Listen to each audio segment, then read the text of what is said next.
She wasn't sent to comfort you, she was sent to challenge you.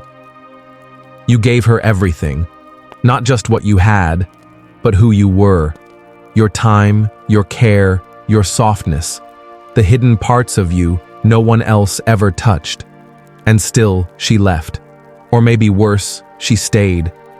But the warmth faded, the spark dimmed, and now you're left staring into silence, asking yourself, why is my suffering never enough?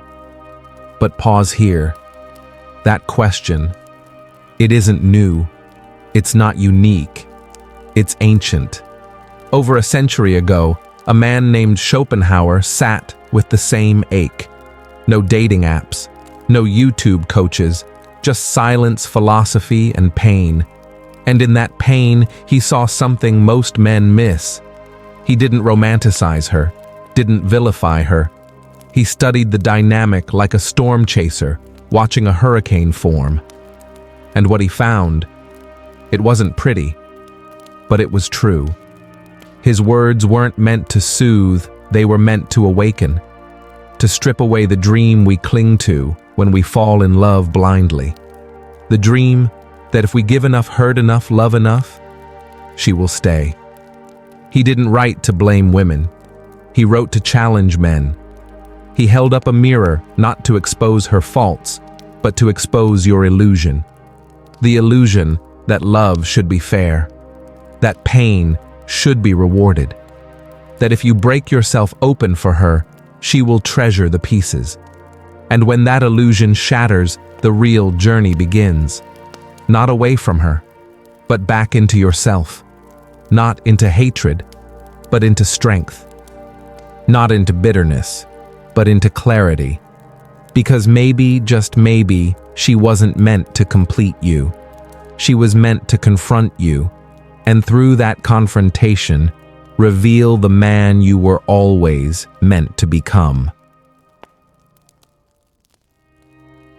Schopenhauer's view of women, a natural divide. This revelation shifts your gaze to a deeper truth. She pays the debt of life not by what she does, but by what she suffers. You see, once the illusion shatters, once the warmth fades, and you're left alone with your own echo, what comes next is not rage. It's recognition. Recognition that she wasn't playing the same game you thought you were playing. Schopenhauer looked at this dynamic with no romance in his eyes, no resentment either, just clarity, cold, sharp, and heavy.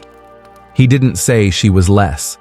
He said she was different, radically, biologically, spiritually different. And that difference, if a man fails to understand it, becomes the very trap he walks into with open arms. Where a man is called to confront fate, to suffer, to build, to fall, and still rise again, she is built to endure, to survive, to bend without breaking, to flow where a man must stand. Her power is not in conquest, but in reception, not in vision, but in presence, not in building a legacy, but in carrying life. He saw her not as flawed, but as nature's design, not made for battlefields or philosophy halls, but for life's quieter, deeper work, carrying pain in the body, influencing through the invisible shaping without announcing.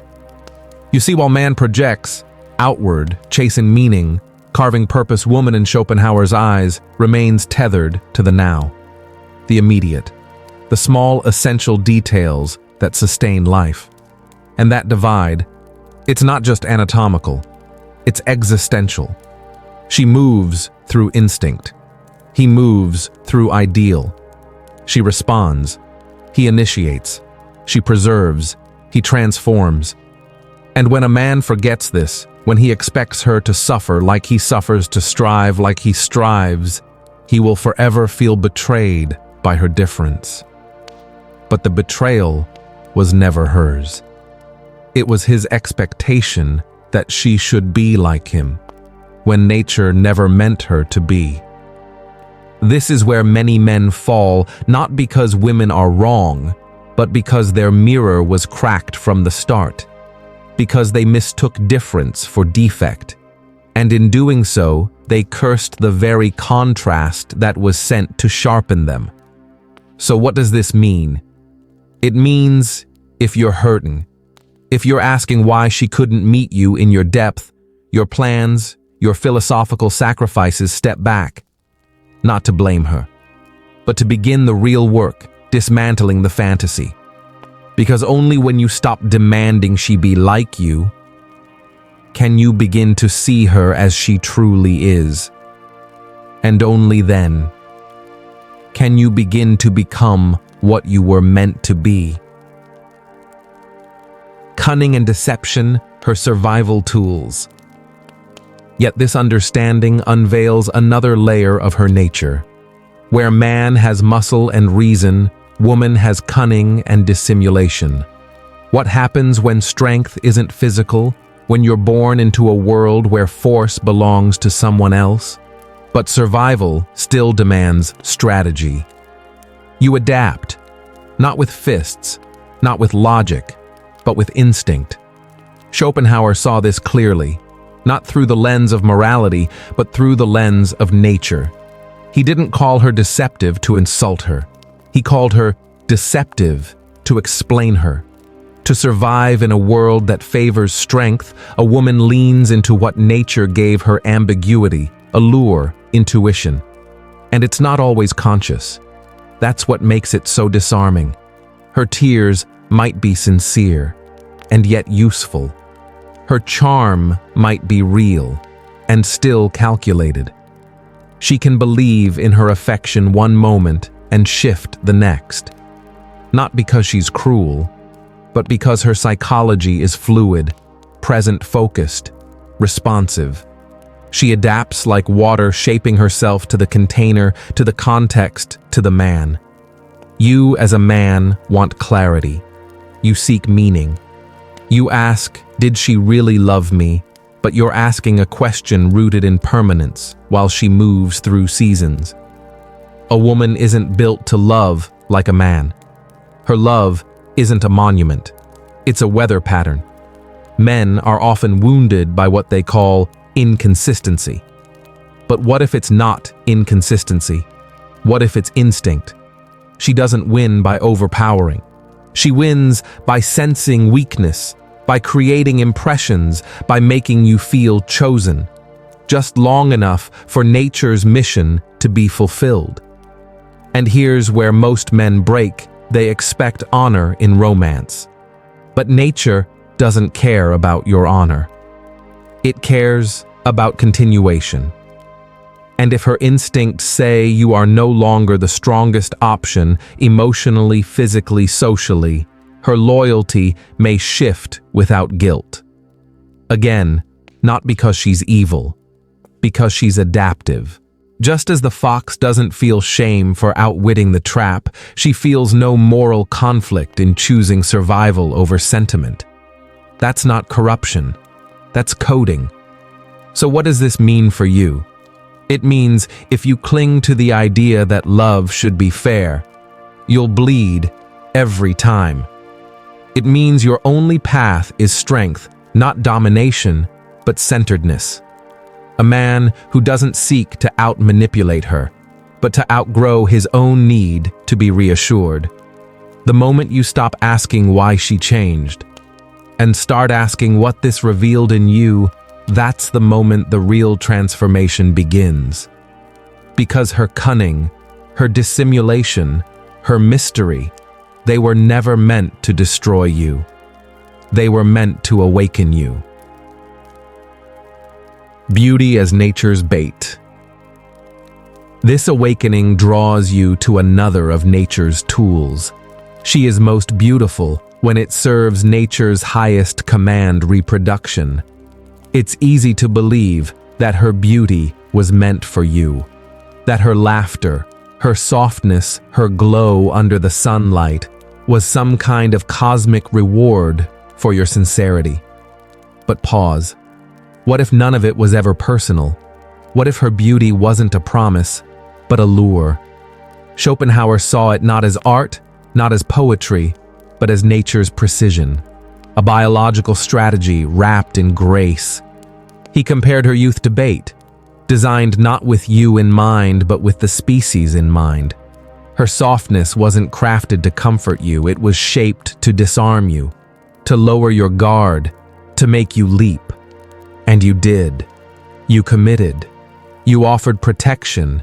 You built a future in your mind. Because in that fleeting window, when her charm was at its peak, everything in you said, "This is it. She's the one." But nature didn't care about your forever. It cared about timing. Schopenhauer likened it to the female ant. Once she mates, her wings fall off. No more flight. Mission complete. Likewise, a woman's beauty often fades after her biological role is fulfilled, not because she failed, but because nature no longer needs the bait. The glow, the softness, the allure, it served its purpose. And if you thought it was eternal, if you thought it meant she would stay as she was, love as she did see you forever with those eyes, you weren't betrayed. You were used, not by her, but by the system you never saw working beneath your desire. You see men fall hardest, not because of love itself, but because of what they believe love promises. That it will last, that it will stay the same. But nature has no obligation to your fantasy. It uses what works when it works, and then it moves on. Now, this doesn't mean women are malicious. It doesn't mean they're playing you. It means you were asleep, drunk on an illusion, projecting permanence onto a form designed to fade. So what's the lesson? Not bitterness, not cynicism, but awakening. If you stop expecting beauty to stay, you start seeing beyond it. You stop seeking eternity in a face destined to change, and start building eternity inside yourself. Because true power isn't in keeping her beauty. It's in no longer being ruled by it. The modern romantic illusion. Yet the modern world weaves its own illusions. She wants kindness, openness, vulnerability, they say. Do they? Or is that what you hope will make her stay?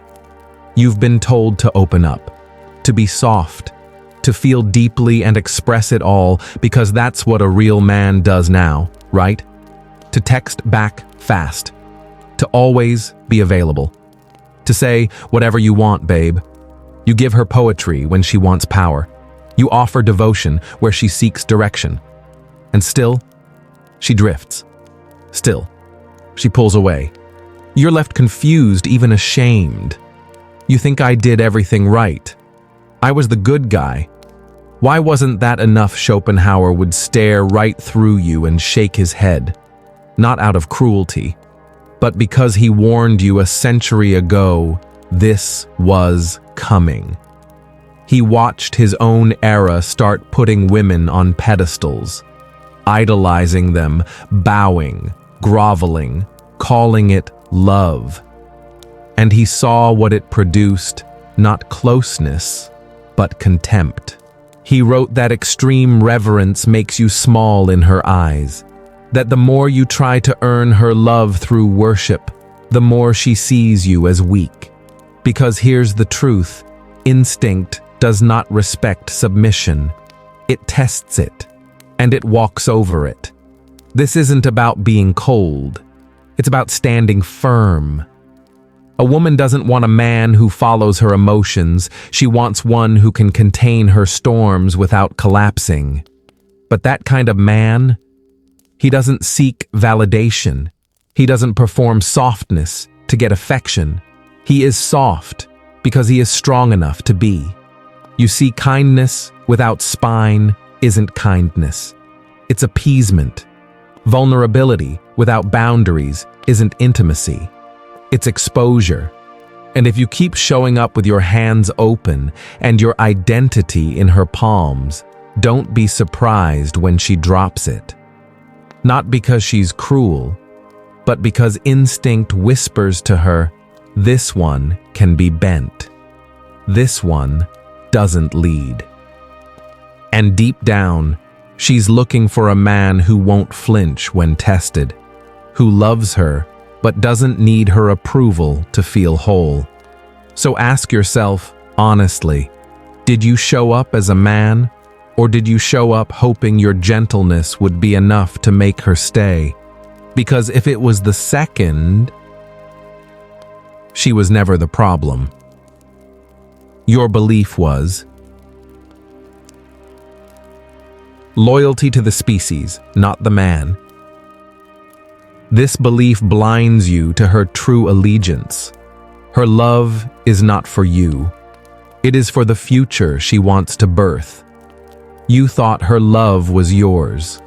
You thought her loyalty was earned through consistency care, the way you stayed up with her when she cried, the way you held her hand in silence when words failed. But then she left. Or maybe she stayed, just long enough to find someone stronger, someone who didn't try as hard, and it felt like betrayal. But what if it wasn't? What if it was biology? Schopenhauer saw it with brutal clarity. A woman's ultimate allegiance is not to you, the man, it's to what comes after you. The children, the bloodline, the survival of what she believes will endure. She doesn't leave because you're bad. She leaves because someone else now fits the blueprint of survival better. Not consciously always. Often, she doesn't even fully understand it herself. But deep in her instincts, the compass turns. Not toward love as you define it, loyalty, sacrifice, permanence, but toward love as nature defines it, selection, evolution, renewal. And if the man she chose last season can't protect or elevate her next season, nature permits her to shift course without shame. That's not betrayal. That's programming. You see, when she chose you, it felt eternal. But in her nature, it was provisional, conditioned on your ability to grow, to lead, to remain chosen by her instincts. And this truth, it cuts. It strips away the fairy tale you were fed. The one where good men get good endings, where love is a reward for doing everything right. But that's not how nature works. She isn't judging you. She's adapting. And if you make her instincts your enemy, if you take her evolution personally, you're not just fighting her. You're fighting life itself. This is where many men get crushed, not because she left, but because they built their worth around her staying. So let me say this plainly. She didn't break your heart to destroy you. Her nature tested you to awaken you. And if it broke you good, now you know where you still need to grow. Because her loyalty was never to your comfort. It was to the continuation of life. And if you want to be chosen not just once, but over and over, you have to become the man who doesn't need to be. You have to stop asking for her loyalty and start embodying the strength that makes it inevitable. Pain as a path to growth. This truth leads you to the heart of Schopenhauer's wisdom. Unless suffering is the direct object of life, our existence fails its aim. Most men want a map, a straight road, a reward at the end, something that makes the pain make sense. But Schopenhauer didn't offer a map. He offered a mirror, one that doesn't flatter but reflects you exactly as you are, especially in the dark. He didn't believe in comfort. He believed in clarity. And his clarity was, this pain is not a mistake. It's not a punishment. It's the point. You think your heartbreak was an interruption. You think the rejection, the betrayal, the silence that they derailed your life. They didn't. They began it. Because pain is the hammer. It's the forge. And whether you like it or not, it's the only tool life uses to shape you. When you were left, when your name stopped appearing on her screen, when she moved on faster than your heart could process, that wasn't the end. That was your invitation. Not to recover, to transform. See, Schopenhauer knew what most men today don't. We are not made in pleasure. We are revealed in pain. When everything is easy, you don't meet yourself. You drift, you fantasize, you remain soft. But when the woman you thought would stay walks away, when your effort earns indifference, when your tears fall into silence, suddenly the mask cracks. And what comes through that crack is not weakness. It's truth. You were not betrayed. You were awakened. Heartbreak is not the enemy. It's the curriculum. It teaches you where you were still seeking permission to be valuable. It exposes the places where your worth depended on being chosen. It burns down the illusion, so something real can rise. Yes, it hurts. But that hurt, that's the fire folding the steel of your spirit. If you've been brought to your knees, don't crawl. Stand. Stand not as the boy who hoped she'd come back, but as the man who no longer needs her to. Because once you've walked through the fire and felt your soul survive, what can the world take from you then? Nothing. You are now the flame. Sovereignty, the ultimate reward. And what remains after this fire? A sovereign man does not beg for love. He commands it by virtue of who he is. So what's left after the fire? After the illusions burn, after the begging stops, after the pain does its work, what remains? Sovereignty. Not dominance, not arrogance, but quiet, grounded authority. A man who no longer seeks approval because he's finally approved of himself. A man who no longer performs because he's no longer playing for an audience. He walks into a room with no need to impress because he knows who he is, and that knowing cannot be bought, begged for, or borrowed. It is earned. Through the wreckage, through the tears you didn't let define you, through the silence you learned to sit with. Sovereignty isn't about being unmoved. It's about being unshakable. You can love her with your whole heart. You can hold her, gently speak to her soul, but you do it from fullness, not from hunger. Because the sovereign man doesn't love to fill a void. He loves as overflow. And here's the paradox. When you stop trying to earn her respect, she starts offering it freely. Because nothing commands admiration like a man who doesn't need it. Not because he's cold, but because he's whole. He may still feel pain, but the pain no longer governs him. He may still care, but he does not collapse. He may still walk through fire, but now the fire purifies instead of consumes. This is what Schopenhauer pointed toward, not with the language of self-help, but with the cold weight of ancient wisdom. You were not meant to be coddled. You were meant to become a mountain. And now that you've stood in the storm, now that you've tasted your own ashes, it's time to rise from them. As a man no longer seeking to be chosen, but as one who chooses himself again and again and again. Women as nature's test, not the enemy. This sovereignty reframes her role entirely.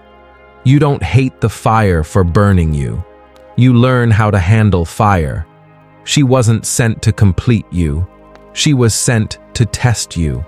And not in the way you think. This isn't a game of manipulation. It's not cruelty wrapped in perfume. It's nature playing its oldest role. Every time she doubts you, questions you, pulls away, it's not personal. It's pressure. It's the world asking, are you stable? Are you grounded? Are you real? Because her instinct is ancient. It scans for strength, not loud strength, not arrogance, but that quiet force a man carries when he's done bleeding for approval. She doesn't want to destroy you. She wants to know you, to feel if your spine is real or rehearsed. And here's the trap. If you see her testing as an attack, if you flinch or fold, if you react with bitterness or neediness, you fail not the test, but yourself. Because the test was never really about her. It was always about your response. And this is where boys stay boys. They blame. They collapse. They curse the fire instead of learning to walk through it. But the man understands. He doesn't hate the storm. He adjusts his sails. He doesn't fear her fire. He refines himself in it. He doesn't make her nature an enemy. He makes it his mirror. Because she is not chaos. She is the call. She is not cruelty. She is the crucible. Her tests expose what's still soft in you. They pull up what's unfinished. They strip down your illusion until only you remain unshaken, unperformed, true. And when that man stands before her, not as a performance but as presence, everything shifts. Not because she's changed, but because you have. So understand this, the woman who left you, the one who confused you, tested you, broke you open. She wasn't sent to destroy you. She was sent to forge you. Because in the architecture of life, woman is not your enemy. She is the gatekeeper of your transformation. The suffering you're in it is not the end. It's the cracking open of your shell, the fire that burns the boyish hope from your eyes, the silence that finally teaches you to hear your own soul. You weren't betrayed by a woman. You were awakened by her nature. She moved exactly as nature made her to. The only illusion that shattered was yours. Now from these ashes, you have a choice: to harden with bitterness or to rise with presence, to chase validation or to walk with dignity. Stand up, not in hatred, not in revenge, but in sovereignty. Let the ashes of your heartbreak be the soil where your spine takes root. Let your silence speak louder than any plea. Let your dignity replace the need for devotion. You were not born to be chosen. You were born to choose yourself. You are not here to be loved. You are here to become love itself. The kind that doesn't ask. The kind that doesn't need. The kind that is. If this struck your soul, comment, "I choose sovereignty." Then share it with a brother still kneeling, still hoping, still wondering why his suffering hasn't been enough. Remind him it's not meant to be enough. It's meant to break him open. And from that break, a new man is born.